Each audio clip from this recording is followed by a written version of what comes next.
Yes ma'am. एक साथ एक स्वर में ओम का उच्चारण तत्पश्चात गायत्री मामन।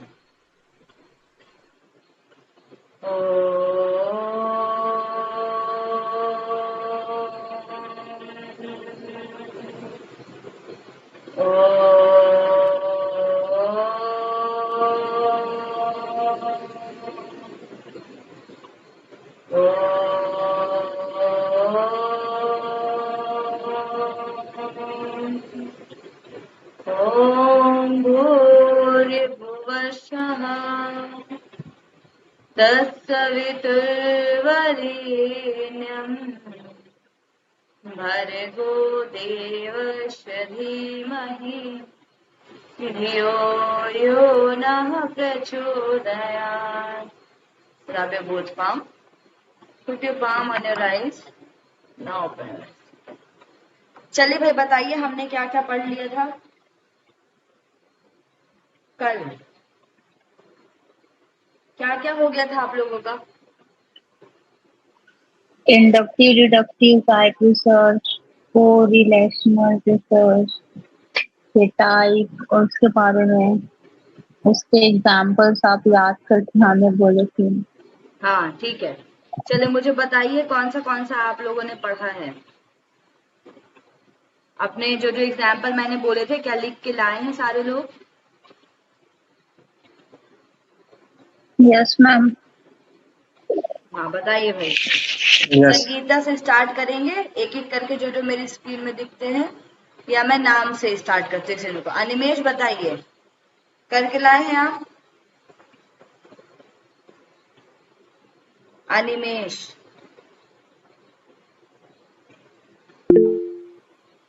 हाँ बस नहीं, नहीं का आंसर तो बहुत अच्छा लगता है मुझे। नहीं बस मत बोला करिए, मेरा दिमाग खराब हो जाता है आप लोगों के ऊपर।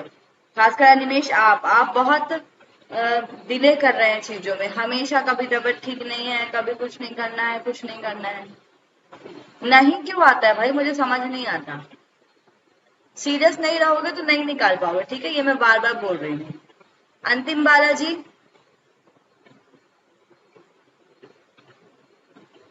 अंतिम बालाजी यस मैम। आप एग्जाम्पल लिख के लाई है, मैंने बोला था दो दो कोरिलेशन में तीनों के लिखने थे, पॉजिटिव नेगेटिव और जीरो के।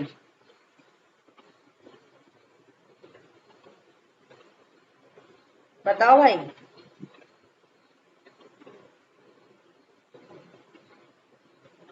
करके लाए हैं अंतिम बाला? आपकी आवाज बताइए। चलिए नहीं किया। क्या? हेलो नहीं बनाया मैडम। नहीं बनाया, क्यों नहीं बनाया?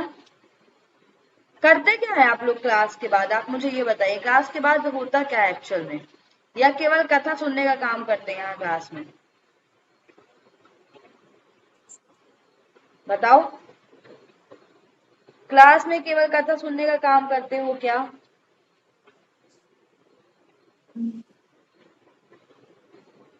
बताओ भाई।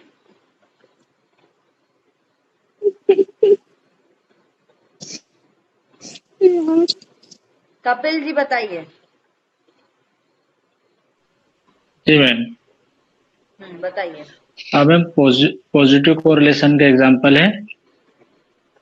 जैसे एक कर्मचारी जितने घंटे अधिक काम करेगा सप्ताह के अंत में उसका वेतन उतना अधिक होगा। सेकंड, एक कंपनी विज्ञापन पर जितना अधिक खर्च करेगी उतना ग्राहक कंपनी से अधिक खरीदारी करते हैं। Very good. और नेगेटिव में जैसे स्टॉक बाजार बढ़ता है तो बॉन्ड बाजार में गिरावट होती है। हाँ वेरी और गुड। बढ़ते खर्च, अगर खर्चे बढ़ते हैं तो बैंक बैलेंस भी कम होता है। वेरी गुड, ठीक है, वेरी और गुड। अब शून्य शून्य एग्जाम्पल में जैसे कि जब से इंटरनेट की स्थापना हुई है तो उसके उपयोगकर्ताओं में भी वृद्धि हुई है और तेल की कीमतों में भी लगातार वृद्धि हो रही है, परंतु इसका कोई संबंध नहीं है दोनों का। वेरी गुड, बहुत और अच्छा। जैसे हमारी इंद्रियों का नियंत्रण में वृद्धि डेली हो रही है, इसके साथ साथ हमारी उम्र भी बढ़ रही है, परंतु इनका कोई आपस में रिलेशन नहीं है। वेरी गुड, ठीक है, बहुत अच्छा कपिल जी, आज आपने सारी क्लास में सबसे अच्छा आंसर दिया है। ठीक है, वेरी गुड। चलिए नीलम रावत जी बताइए। प्रियंका भी आपसे नहीं पूछा, माइक बंद कर दीजिए। नीलम रावत जी बताइए। मैम नीलम रावत, आवाज नहीं आ रही नीलम आपको?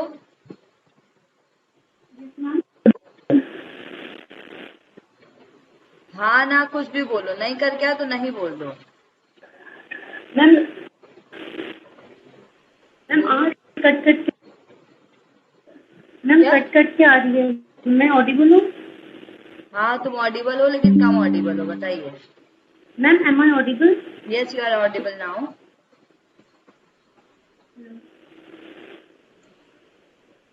बताइए। Yes ma'am. Ma'am question, ma'am same question है? हाँ, कोरिलेशन के एग्जाम्पल लिखने मैम सेम क्वेश्चन है?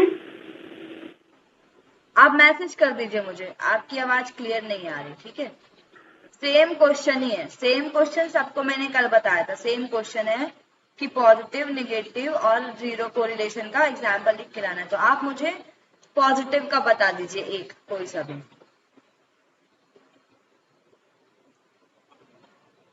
बताइए। मैम जैसे पॉजिटिव कोरिलेशन में क्या होता है, जब दो वेरिएबल मतलब अगर एक इंक्रीज होता है तो दूसरा भी इंक्रीज होता है ना। जैसे कि अगर एग्जाम्पल दें कि अमाउंट ऑफ मनी, जैसे कि कोई इंसान जितने मनी को इन्वेस्ट कर रहा है उस हिसाब से उसका प्रॉफिट हो रहा है, एग्जाम्पल ऐसे कह सकते हैं। So the amount of money, like you can say, a person might positively correlate with the number of, you can say, cars or number of phones that he has. तो जितना उसके पास पैसा उतना ही उसके पास मोबाइल फोन, सबसे easy example हम ले सकते हैं। तो ये पॉजिटिव कोरिलेशन है between the money and the जो भी कार या फिर फोन या फिर जो भी उसके पास। आपकी आवाज थोड़ा सा जो है ब्लर कर रही है, थोड़ा नहीं सुनाई दे रही। नीलम आप मुझे लिख के भेजो, ठीक है, मैसेज करो, आई विल रीड। ठीक है, तब तक नीरज जी आप बताइए। नीरज राणा। नहीं मैम, मैंने नहीं किया मैम। क्यों नहीं करके रहे नीरज? सॉरी मैम, पहली क्लास थी कल। अच्छा, वो मुझे पता है कल आपकी पहली क्लास थी, लेकिन पहली क्लास में भी थोड़ा पढ़ते हैं ना। समझ में आया था कि कल की क्लास क्यों नहीं आई थी? नहीं, थोड़ा थोड़ा आया था मैम। ठीक है, चलिए कोई बात नहीं, नेक्स्ट क्लास में पढ़ के आइएगा। आपकी कल पहली क्लास थी इसलिए आपको छोड़ दिया। ठीक है जी मैम। चलिए प्रियंका बताइए। प्रियंका पाटीदार। हाँ मैम, ये बाकी जो लोग रेडी कोरिलेशन का जो पॉजिटिव उदाहरण में मैम, यदि किसी वस्तु की कीमत बढ़ती है तो उसकी मांग में जो सहसंबंध होता है उसी से संबंध होता है, क्योंकि अन्य चीजों में समान रखना पड़ता है। कोई भी चीज की वस्तु की कीमत बढ़ेगी तो उसकी मांग में दोनों में से संबंध होना, ये पॉजिटिव है। अच्छा, किसी चीज की कीमत बढ़ रही है तो उसकी मांग भी बढ़ेगी, ऐसा?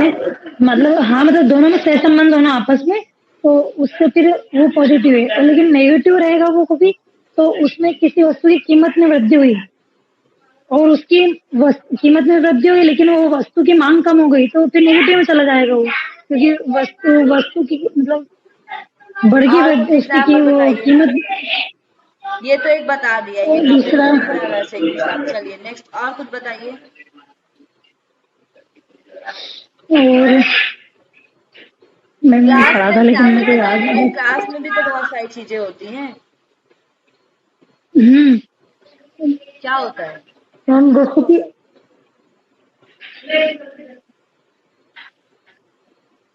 जैसे कि जैसे कि मैम हम खाना बनाते हैं तो हम यदि मतलब अच्छी जो तेल के समान ये मतलब सात्विक भोजन बनाएंगे तो उसके पॉजिटिव इफेक्ट मिलेंगे। लेकिन यदि हम उसका तेल बिल्कुल मिर्च मसाले वाला, और भोजन तो बना है लेकिन वो मिर्च मसाले वाला बनाएंगे, वो खूब तेल वाला, उसमें बहुत ज्यादा मतलब फेट, तो वो नेगेटिव में चला जाएगा। कैसे चला जाएगा? अगर मतलब आप कि उसके सात्विक फूड साइड इफेक्ट। बनाते हैं, चलिए ठीक है, अगर आप सात्विक फूड बनाते हैं और आपकी हेल्थ अच्छी होती है, तो दोनों जितना हाँ, ज्यादा तो आप वो तो अच्छे लोगे पॉजिटिव। उतना हेल्थ होगी, that is positive correlation. Negative चीज बनाओगे तो निगेटिव हेल्थ होगी, ये कौन सा कोरिलेशन होगा? पॉजिटिव या निगेटिव? नहीं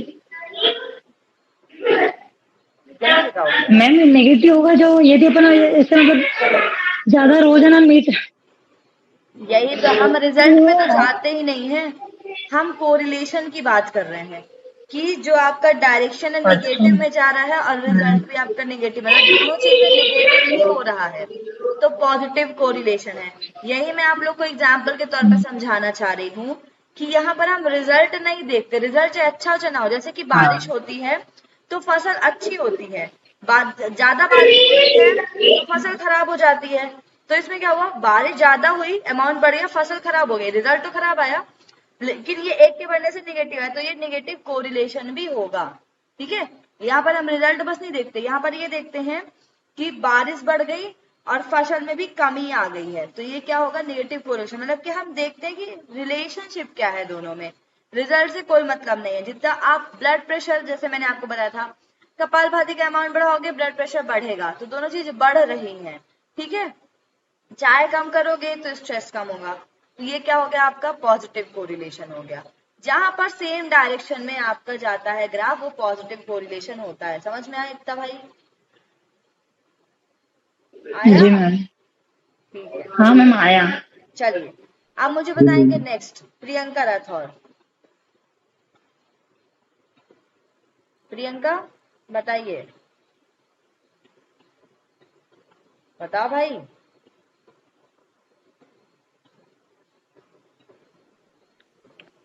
सॉरी मैम, मैं ना अभी रेगुलर क्लास नहीं अटेंड कर पा रही हूँ। क्यों नहीं कर पा आज ही रहे? अटेंड की। थोड़ा सा टाइमिंग प्रॉब्लम हो रहा है। क्यों टाइमिंग प्रॉब्लम है? कुछ क्लासेस होती हैं आपकी? हाँ हाँ, कौन सी क्लासेस क्लास होती है होती है? इसलिए। योगा की रहती है। अच्छा, रात को कितने बजे तक होती है? रात को 9:30 फिनिश होती है, ऑनलाइन क्लास रहती है तो। बट अभी हो गया है, कंप्लीट हो गया है। लास्ट वीक पूरा मैं नहीं कर पाई अटेंड। ठीक है, कोशिश करिए कि प्रॉपरली आप आ सकें। ठीक है, चलिए हाँ, ऋचा अब द्विवेदी, ऋचा द्विवेदी बताएं, जल्दी बताओ भाई, अभी 3 लोग और बचे हैं। हाँ मैम, जैसे जैसे हमारी इनकम बढ़ती है वैसे हम चीजों पर अधिक व्यय करते हैं तो हमारा संतोष का स्तर बढ़ता है मैम, तुष्टिकरण भाव बढ़ता है। और लेकिन मैम जैसे जब इनकम को अधिक व्यय करते हैं मैम, उसके बाद हमारी बचत कम होती जाती है, तो ये निगेटिव हो गया। वेरी गुड, ठीक है। चलिए आप मुझे बताएंगे Ritika, zero correlation. Very good Richa ji. Neuro ma'am ये हो गया, जैसे मैं जीरो। बताना चाहूंगी मैम कि हाँ मैम न्यूरो में अगर बचत कितना भी मेरा इनकम बढ़ जाएगा लेकिन हम नमक पे उतना ही व्यय करेंगे मैम, उतना ही खर्च कर नमक की चीजों, जिस नमक जो जो व्यय करते थे उतना ही व्यय करेंगे, उसमें हमारी इनकम नमक में खर्च नहीं बढ़ती है। हम्म, ठीक है, वेरी गुड, नमक। Very good. Ritika Saini thank ji, अब आप बताइए। वेरी गुड ऋचा जी।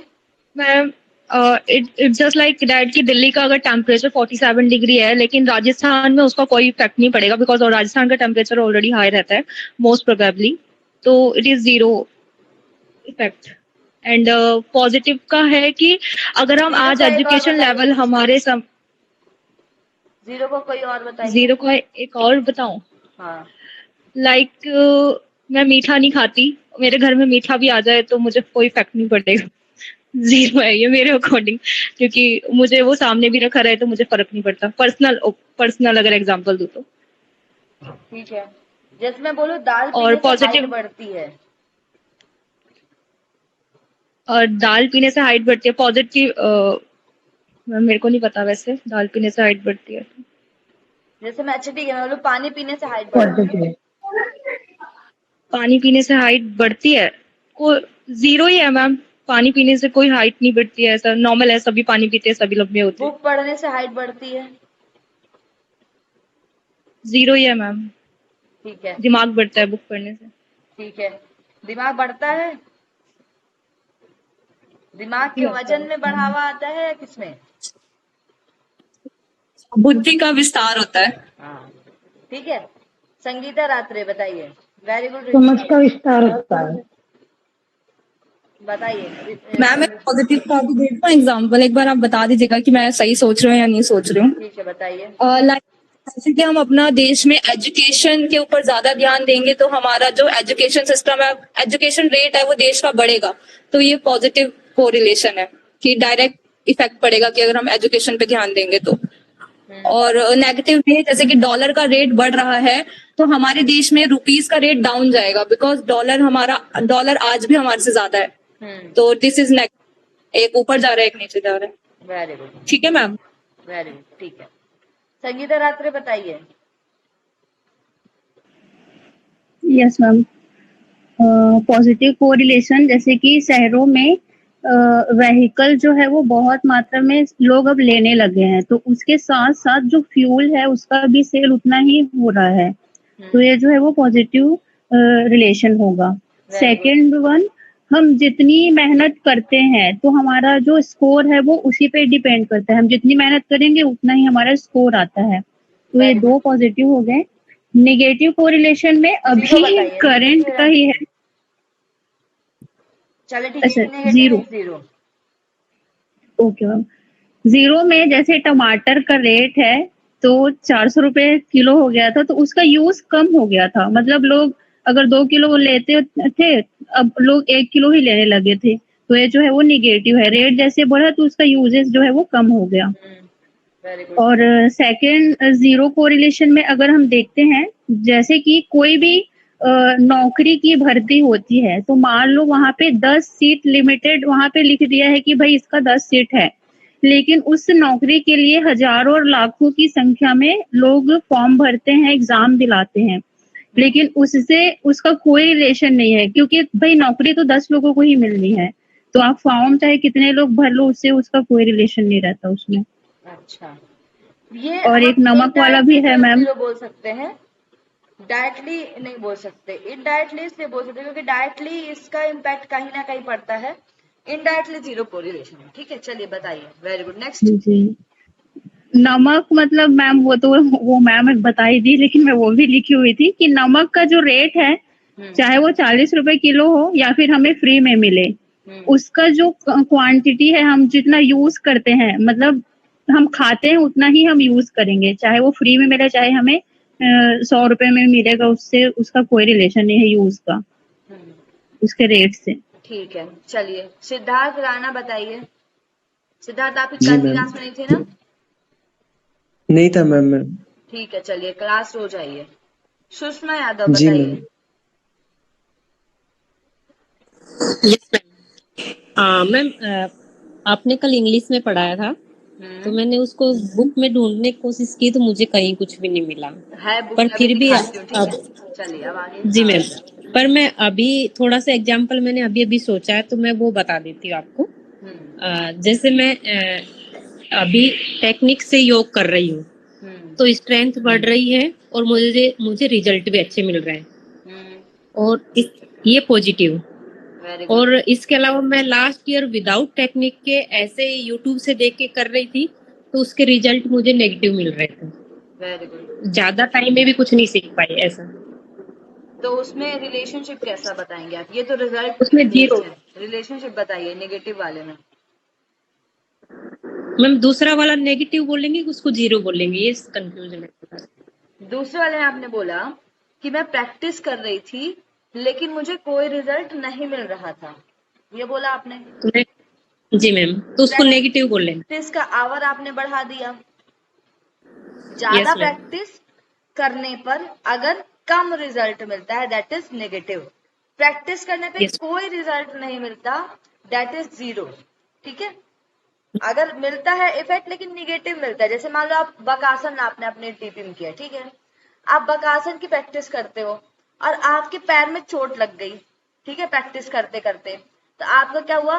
एक प्रैक्टिस का स्तर तो बढ़ा दिया आपने, बकासन में 5 मिनट होल्डिंग तो कर दी लेकिन 5 मिनट होल्डिंग के बाद आपके हाथ पैर में कंपन होने लग गया, आपकी बॉडी वीक पड़ गई, तो क्या हो गया, एक बढ़ रहा है, एक आपकी स्ट्रेंथ बढ़ने की वजह स्ट्रेंथ कम हो रही है। तो जहां पर बकासन का टाइमिंग बढ़ गया, स्ट्रेंथ कम हो गई, दैट इज नेगेटिव कोरिलेशन। और करने पे Yes. कोई इम्पैक्ट नहीं पड़ रहा, मतलब कि 0 कोरिलेशन हो रहा है। ठीक है, Yes. ठीक है। जैसे मैं आप लोग को इतना बोलती हूँ पढ़ने के लिए, लेकिन आप नहीं पढ़ते हैं, दैट इज 0 कोरिलेशन। ठीक, कोई कोरिलेशन Yes. ही नहीं है आप लोगों का कि भाई पढ़ना भी है कि नहीं पढ़ना है। ठीक, चलिए अब हम बात करते हैं नेक्स्ट। आज की क्लास में हम एक्सपेरिमेंटल इंग्लिश में पढ़ेंगे, फिर उसके बाद हम हिंदी से करेंगे। ठीक है, हिंदी में मैं आप लोगों को बता देती हूँ कौन कौन सा रह रहा था आपका। हिंदी में मैं पहले आप लोगों को ये वाला बता दूं, नहीं तो आप भूल ही जाओगे। चलो, दिख रही है स्लाइड? जी मैम। ठीक है, पहले हिंदी में हमने जो इंडक्टिव डिडक्टिव कल पढ़ा है वो पढ़ेंगे। ठीक है, और फिर उसके बाद क्वालिटेटिव एंड क्वांटिटेटिव पढ़ेंगे। तो तर्क के आधार पर 2 बताई गई थी, एक थी आपकी इंडक्टिव, दूसरी है आपकी डिडक्टिव। इंडक्टिव को बोलते हैं आगमन, ठीक है, और डिडक्टिव को बोला जाता है निगमन। आगमन तर्क प्रणाली तर्क का प्रयोग कर ज्ञान प्राप्त करने की एक ऐसी प्रणाली है, इसमें हम लॉजिक का यूज करते हैं। कैसे ज्ञान प्राप्त करते हैं? जिसमें हम विभिन्न उदाहरणों तथा अनुभवों के सामान्यीकरण द्वारा वांछित ज्ञान को प्राप्त करने की कोशिश करते हैं। मतलब हम यहाँ पर क्या ले रहे हैं, चीजों को क्या ले रहे हैं, एग्जाम्पल ले रहे हैं, फिर उसको बना रहे हैं। मैंने आप लोग को बताया था, पहले हम ऑब्जर्वेशन करते हैं अपने एक्सपीरियंस के द्वारा, फिर उसको जनरलाइज करके थ्योरी डेवलप करते हैं। इसको बोलते हैं हम आगमन, सामान्यीकरण करना, उदाहरणों और अनुभवों के द्वारा के सामान्यीकरण द्वारा वांछित ज्ञान को प्राप्त करने का प्रयास किया जाता है। ठीक है, निगमन में क्या होता है, ज्ञान प्राप्ति हेतु एक ऐसी तर्क प्रणाली है जिसमें हम सामान्य से विशेष की ओर जाते हैं। इसमें हम विशेष से सामान्य की ओर जाते हैं, मतलब कोई चीज विशेष थी उससे आगे गए हम। एक सेकंड रुकेगा। हेलो, क्लास चल रही है, ठीक है, विल कॉल आफ्टर 20 मिनट्स।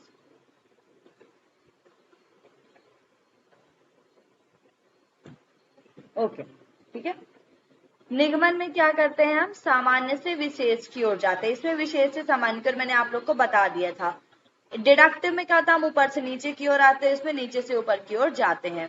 इनमें थोड़ा सा डिफरेंस पड़ते हैं। ठीक है, जैसे कि मैंने अभी आपको बताया, आगमन में क्या होता है, हमारे पास सामान्य चीजें हैं उसको हम विशेष बना रहे हैं। ठीक है, मैंने एक विशेष चीज है उसको हम सामान्य बना रहे हैं। इसमें क्या करते हैं, निगमन में सामान्य से विशेष की ओर जाते हैं। तो एग्जाम्पल क्या दिया है, यहाँ पर 2 स्टेटमेंट दिए हैं और इनका हमें निष्कर्ष निकालना है। ठीक है, देखो पहला स्टेटमेंट है, यह गाय दूध देती है, और इसमें बताया गया है यह दूसरी गाय भी दूध दे रही है। मतलब 2 गायें दूध दे रही हैं, लेकिन निष्कर्ष निकला यहाँ कुछ और भी गायें हैं जो दूध देती है। मतलब कि आगमन में हम क्या करते हैं, हम एक्सपीरियंस बेस देके फिर थ्योरी बनाते हैं। तो मैंने देखा एक गाय दूध दे रही है, दूसरी गाय दूध दे रही है, तीसरी भी दे रही है, इसका मतलब सारी गाय दूध देती हैं। ठीक है, समझ में आया। निगमन में क्या होता है, सभी गाय दूध देती है, यहाँ मेरे सामने एक गाय है, इसका निकलेगा यह गाय भी दूध देने वाली है। मतलब कि मुझे पता है, मैंने एक थ्योरी डेवलप कर ली है ऑलरेडी आगमन के द्वारा, उसको मैं सब जगह सामान्यीकरण करके एक निष्कर्ष पे पहुंचती हूँ कि सभी गाय हो, चाहे कोई सी भी गाय हो, वो दूध देती है। इस तरीके के क्वेश्चन कैसे बनते हैं, आपके पास 2 स्टेटमेंट आएंगे, आपको बोल देगा ये निगमन है या आगमन है, आपको वो स्टेटमेंट देखने पड़ेंगे कि भाई कैसे कैसे बन रहा है। देखो, केवल आगमन और निगमन की सहायता से विश्वसनीय वैध और वस्तुनिष्ठ ज्ञान की प्राप्ति हो सकती है नहीं। ऐसे क्वेश्चन पूछा जाता है कि भाई अगर हम केवल जनरलाइजेशन कर ले तो चीजों को कर सकते हैं या नहीं कर सकते हैं। तो आगमन और निगमन में अपनी अपनी त्रुटि होती है, इसलिए रिसर्च में दोनों ही अप्रोच का उपयोग किया जाता है। जब भी आप रिसर्च करते हो तो आप थ्योरी से प्रैक्टिकल की ओर भी जाते हो और प्रैक्टिकल से थ्योरी की ओर भी आते हो। ठीक है, इसलिए रिसर्च में दोनों चीज का उपयोग किया जाता है। इसमें जो जनरली किए जाते हैं सामान्यीकरण, जनरलाइजेशन, इनके लॉ थ्योरीज होती हैं। तो निगमन में क्या होता है, ऑब्जर्वेशन और फैक्ट के द्वारा हम थ्योरी डेवलप करते हैं। ये मैंने आपको डायग्राम बताया था, देखो हिंदी और इंग्लिश में कितना थोड़ा डिफरेंस है, मैंने खुद जो बनाया है उसमें आपको एक एक करके बताया, इसमें डायरेक्ट लिख दिया गया है। आगमात्मक में क्या होता है, ऑब्जर्वेशन से लॉ की ओर जाते हैं, पहले हम एक्सपीरियंस करते हैं चीजों को, फिर लॉ और थ्योरीज बनाते हैं। इसमें क्या होता है, लॉ और थ्योरीज से एक्सप्लेनेशन और प्रेडिक्शन बनाए जाते हैं आगे चलकर। ये मैंने आप लोगों को कल समझा दिया था, आई थिंक आप लोगों को समझ में आ गया होगा। ठीक है, अब हम बात करते हैं नेक्स्ट, प्रक्रिया के आधार पर हमारी 2-3 तरीके की रिसर्च है। पहली है मात्रात्मक, जिसको हम परिणामात्मक भी बोलते हैं, दैट इज क्वांटिटेटिव। गुणात्मक, जिसको हम क्वालिटेटिव बोलते हैं। फिर आती मिश्रित। तो मैंने आपको बताया था कि जो आपकी जितनी भी रिसर्च होंगी, चाहे क्वांटिटेटिव हो, स्ट्रक्चर्ड हो, कंट्रोल हो और डिडक्टिव हो, ये सब एक जैसी है। ठीक है, इसमें लिखा है कि ये निगमन की तरह होती है। इसमें पहले से हम प्रेडिक्शन बना के चलते हैं कि आगे जाकर ये होगा, मतलब मैं ऐसा डेटा बना के चलती हूँ कि भाई इस जगह पर, अगर मैं उत्तराखंड में देखूं तो इस जगह पानी की कमी होगी, तो मैं पहले से निर्धारित करके चलती हूँ। फिर मैं कोई इंस्ट्रूमेंट लगाती हूँ, आंकड़ों पर आधारित काम करती हूँ और फिर मैं निष्कर्ष पर आती हूँ। ये आदेशात्मक होते हैं और निर्गमन पद्धति पर आधारित होते हैं। ठीक है, मात्रात्मक शोध किसी प्रकार के पक्ष या भाव से रहित होता है, मतलब इसमें भेदभाव नहीं होता, जो डेटा आ गया उसी को फॉलो किया जाएगा। क्वालिटेटिव में क्या होता है, हम क्वालिटी अच्छी करने के लिए या रिसर्च पेपर अच्छा बनाने के लिए उसमें मैनिपुलेशन कर देते हैं। लेकिन मात्रात्मक में ऐसा नहीं होता, जैसे लोग क्वेश्चनर लगाते हैं और उसमें मैनिपुलेशन कर देते हैं, ऐसा नहीं होता। लेकिन जब आप मात्रात्मक शोध करते हो, जैसे आप किसी इंस्ट्रूमेंट का यूज करते हो, तो वो तो करेक्ट बताएगा। तो इसमें किसी भी तरीके का भेदभाव नहीं किया जाता। यह घटना, जो भी घटना हो रही है, अपेक्षाकृत घटना और परिणाम या प्रभाव के मध्य संबंधों को बताती है कि हमने जो सोचा, जो मैंने प्रेडिक्शन किया वो और जो रिजल्ट है, इन दिनों के बीच में क्या संबंध है, क्या हो सकता है। ठीक है, इसमें हम सूचना सांख्यिकी रूप में होती है, मतलब जो भी इंफॉर्मेशन होती है वो न्यूमेरिकल फॉर्म में होती है। यह सर्वेक्षण, मतलब सर्वे, संरचित साक्षात्कार, मतलब स्ट्रक्चर्ड इंटरव्यू, ऑब्जर्वेशन और रिपोर्ट की समीक्षा का डेटा संग्रहण होता है। मतलब इन सब को हम, जब मैं ऑब्जर्वेशन करती हूँ, जब मैं सर्वे करती हूँ, तो मैं एक क्वांटिटेटिव रिसर्च कर पाती हूँ। ठीक है, अब आता है गुणात्मक। गुणात्मक मतलब क्वालिटेटिव रिसर्च। इस अनुसंधान को आगमन रूप में कहा जाता है।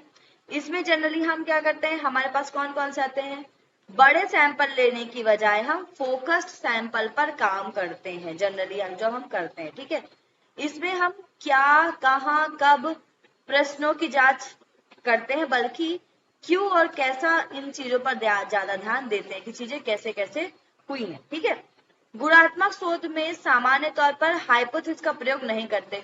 इसमें आप हाइपोथेसिस नहीं लगाते। जैसे मान लो आप थ्योरी लिख रहे हो ना, जैसे मैंने आपको बोला वेद में ओम का वर्णन कीजिए, वेदों में ओम का वर्णन क्या है, तो आप हाइपोथेसिस नहीं लगाओगे कि शायद ऋग्वेद में हो या शायद इसमें, ऐसा नहीं होता। उसमें मिल गया तो वही लिखोगे। लेकिन आप जब एक्सपेरिमेंटल रिसर्च करते हो तो आप देखते हो भाई कि शायद हो सकता है कि इसका रिजल्ट ये आए, इतने लोगों को बीपी की समस्या हो, या जो लोग दिल्ली में रहते हैं शायद उनको ज्यादा लंग की प्रॉब्लम हो सकती है, तो हम उसमें हाइपोथेसिस लगाते हैं, लेकिन इसमें नहीं लगाते। यह विकल्प खुला रखते हैं, मतलब चीजें की ओपन रहती है कि जो भी होगा देखा जाएगा। ये बहुत फ्लेक्सिबल होता है और मात्रात्मकता के स्थान पर यहाँ व्यक्तिगत अनुभव का विश्लेषण किया जाता है। हर व्यक्ति का, इंडिविजुअल का अपना एक्सपीरियंस होता है। ठीक है, अब इसमें यह कारण का विश्लेषण या सत्यापन करता है। उदाहरण के लिए यदि हमें शहरी या ग्रामीण क्षेत्रों में शिक्षा प्रभावशीलता के बारे में जानना है, तो संबंधित तथ्य सामने आते हैं, उन्हीं का ऑब्जर्वेशन। जैसे मैंने आपको बताया था कि मुझे देखना है, मान लीजिए किसी भी शहर में एजुकेशन का लेवल कितना है, कितनी इफेक्टिव है, तो मैं डेटाबेस पे नहीं जाऊंगी, मैं उस जगह पे जाऊंगी, वहां के लोगों से पूछूंगी, उनका डेटा लूंगी, फिर बताऊंगी भाई कि हाँ ये सच में इफेक्टिव है या नहीं है, जाके चीजें पता चलती हैं। गुणात्मक अनुसंधान का उपयोग अक्सर नीति और कार्य का मूल्यांकन में किया जाता है, जब भी हम कोई नई चीजें बनाते हैं। और इसमें मेनली विश्वसनीयता और वैधता दी जाती है कि हम जो चीज ले रहे हैं वो वैलिड है या नहीं, कहीं पर लिखी हुई है या नहीं लिखी, कि मैं ऐसे ही बोल दूं भाई कि कहीं पर लिखा है कि नहीं। जैसे मैं आपसे बोलूं अभ्यास वैराग्याभ्याम तन्निरोध है, किस टेक्स्ट में लिखा हुआ है, तो आप बोलोगे हठ योग में लिखा है। किसमें लिखा है? No ma'am. पतंजलि योग सूत्र 1/12। Very good. तो हम पतंजलि योग सूत्र बोलते हैं क्यों उसके लिए वैलिड टेक्स्ट वही है, विश्वसनीय। ठीक है।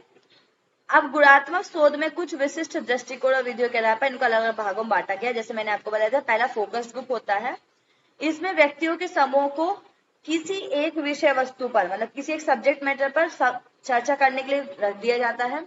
इसमें जो ग्रुप होते हैं वो कम होते हैं, मतलब संख्या कम होती है, ताकि हर व्यक्ति अपना एक व्यू रख पाए, ताकि सदस्य स्वयं को अधिक स्वतंत्र तरीके से व्यक्त कर सके। तो ऐसी रिसर्च में क्या होता है, हमारे पास एक ग्रुप होता है, मान लीजिए 5 लोगों का ग्रुप है और मैं रिसर्च कर रही हूँ क्लाइमेट चेंज पे कि कैसा कैसा होना चाहिए। तो ये 5 एक्सपर्ट होंगे, ये अपने अपने व्यू रखेंगे, फिर जाके मैं किसी रिजल्ट पर पहुंचूंगी जिसको जनरलाइज कर दिया जाएगा कि भाई ये इस साल हम क्लाइमेट चेंज पे काम करेंगे। दूसरा होता है डायरेक्ट ऑब्जर्वेशन। इसमें बाह्य पर्यवेक्षक के द्वारा, अब इसमें क्या होता है डायरेक्ट ऑब्जर्वेशन में, बाहर से कोई आता है, जैसे हम लोग कभी क्या करते हैं, हम क्लास में बैठे और अचानक से कोई आ गया हमारी क्लास में देखने के लिए कि भाई बच्चे पढ़ रहे नहीं, प्रिंसिपल आ गए, मतलब कि ये ऑब्जर्वेशन करते हैं, जिसको हम डायरेक्ट ऑब्जर्वेशन करते हैं, जिसको हम जनरली बोलते हैं हमारे जो प्रत्यक्ष आगम ये सारे प्रमाण होते हैं ना, तो जो प्रत्यक्ष होता है उसको हम डायरेक्ट ऑब्जर्वेशन बोलते हैं। चीजों को जाके देखना, ऐसा नहीं कि सुन लिया हो रहा है, जाके देख। ठीक है। गहन साक्षात्कार मतलब इन डेप्थ इंटरव्यू। यह असंचलित होता है। क्यों असंचलित होता है? मान लो आप एक इंटरव्यू देने गए, जनरली जो हम इंटरव्यूज देते हैं वो इन डेप्थ इंटरव्यू ही होते हैं।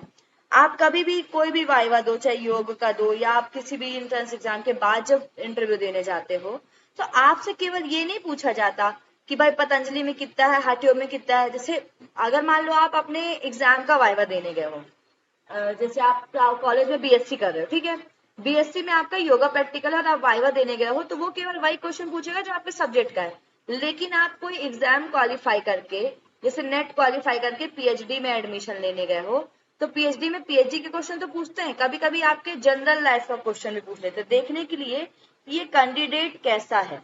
ठीक है। या आप कभी बीएससी से एमएससी में जाते हो या डायरेक्ट 12th के बाद बीएससी में जाते हो, तो बच्चों के अंदर बहुत चेंजेस और क्यूरियोसिटी होती है।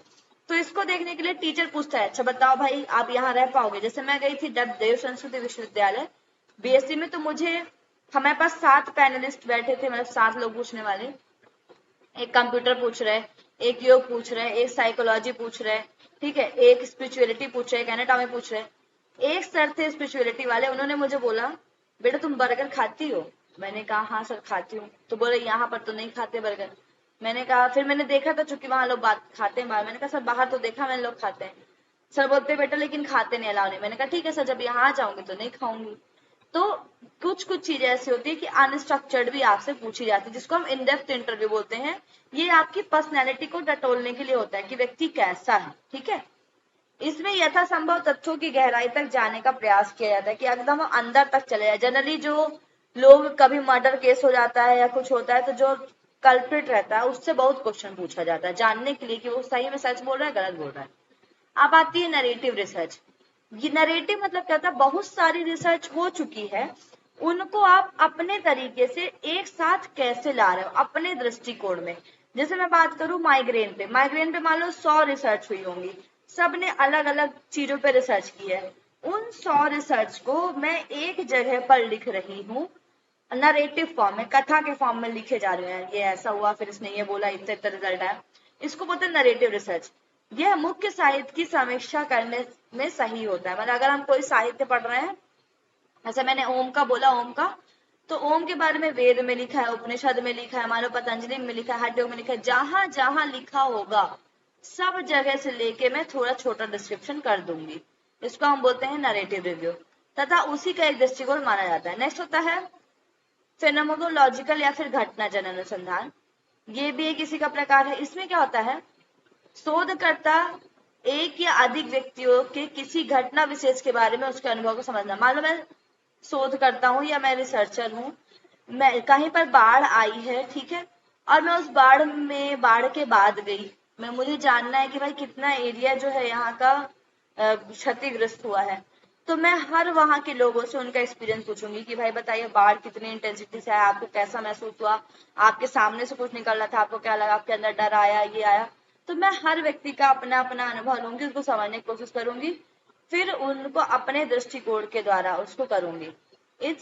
इसका उद्देश्य होता है प्रतिभागियों के दृष्टिकोण से वर्तमान में घटित किसी प्रक्रिया घटना का विशेष स्वाभाविक वास्तविक में अध्ययन करना। मतलब कि अगर ये जो कंडीशन है दोबारा आ गई तो हम कैसे कैसे इससे जूझने का प्रयास करेंगे, क्या और करवाएंगे। जैसे घर बने, बहुत से घर टूट गए, तो हम इस ऐसी जगहों पे घर नहीं बनाएंगे, या फिर हम ऐसी जगहों पे घर बनाएंगे जहां पर भाई स्टेबिलिटी हो थोड़ा।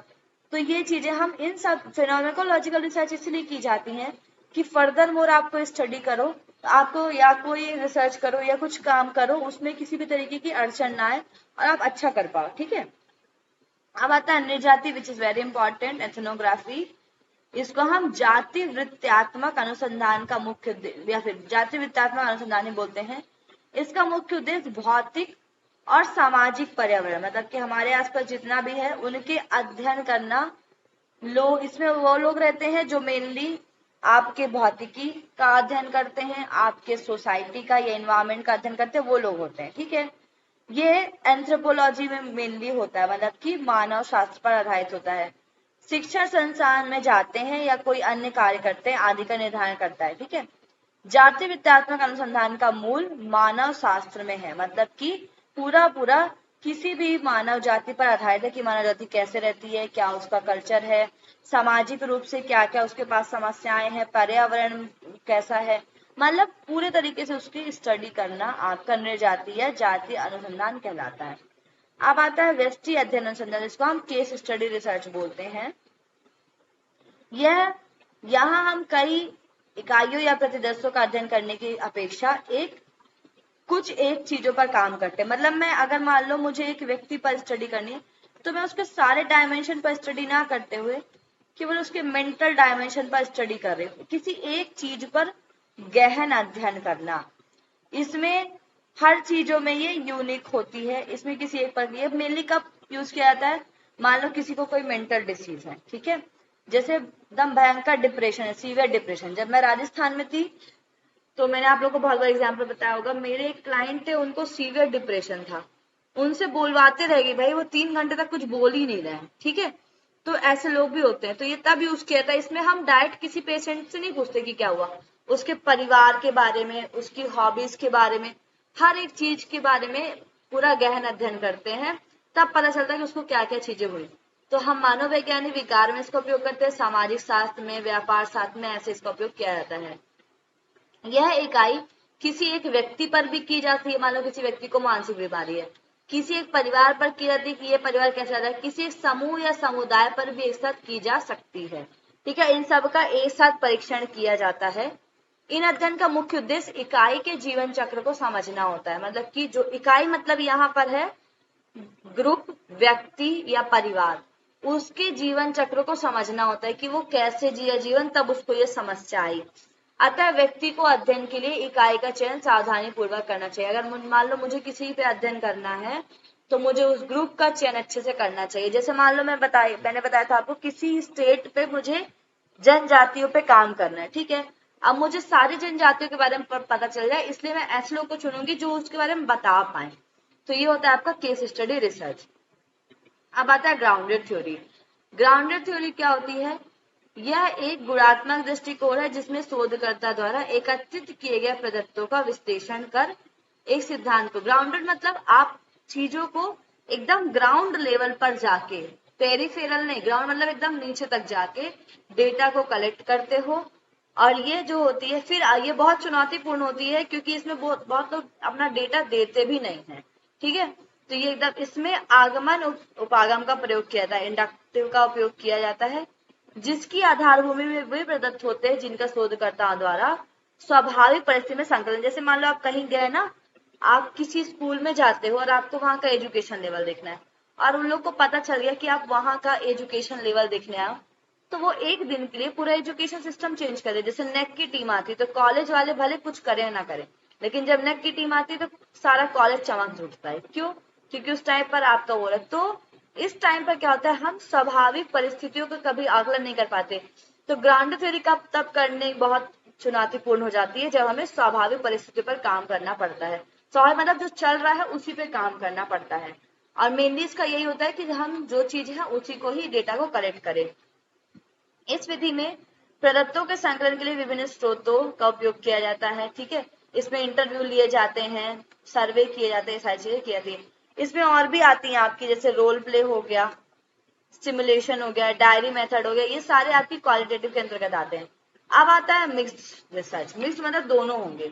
तो अगर हम जब भी कभी क्वालिटेटिव रिसर्च करते हैं तो क्वालिटेटिव रिसर्च में और अच्छा चीज लाने के लिए, सटीकता लाने के लिए, जैसे मैंने बोल तो दिया वेद में ये चीज लिखा है, लेकिन उसका साइंटिफिक बेस लेने के लिए कभी कभी हम क्वांटिटेटिव का भी एक साथ उपयोग करते हैं। तो इसीलिए दोनों रिसर्च को जब एक साथ किया जाता है उसको हम मिक्स्ड रिसर्च बोलते हैं। बाकी नीचे जो चीज लिखी है ऐसी ही चीजें, इसको पढ़ने की आवश्यकता नहीं है।